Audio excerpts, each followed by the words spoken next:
来，过来是这个新北市芦洲的警方接到通报，讲一间妇产科的诊所有人咧冤家，一到现场，原来是一个产妇生囡仔，结果是囡仔死亡，大人也未脱离险境。家属认为医生甲诊所拢有疏失，医生是出面来解释，讲第一时间已经按照着紧急的状况来处理，伊嘛体谅家属的心情。家属亲友拢伫诊所外面表达抗议，因为伫这间诊所拄出事查甫婴仔无命去，34岁产妇子宫壁起，紧急转院急救治疗。一路都是所有的检查都是健健康康的。进入产房后20到30分钟，医生紧急叫我进去，说突然要开刀。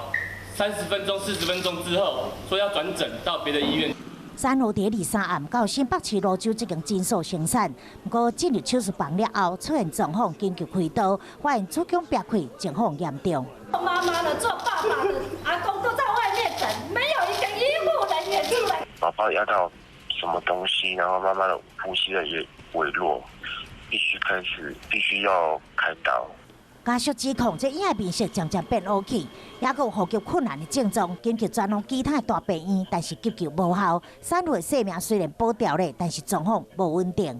我们在所有的大概会给他 push 一下，后来发现娃娃的胎心不是很好，决定就开进去，所以2分钟就把娃娃借由剖腹产生出来。娃娃先生出来就请那个小儿科医师处理，因为有小儿科医师、换医师已经在旁边 stand by， 出来就马上交给小儿科医师了。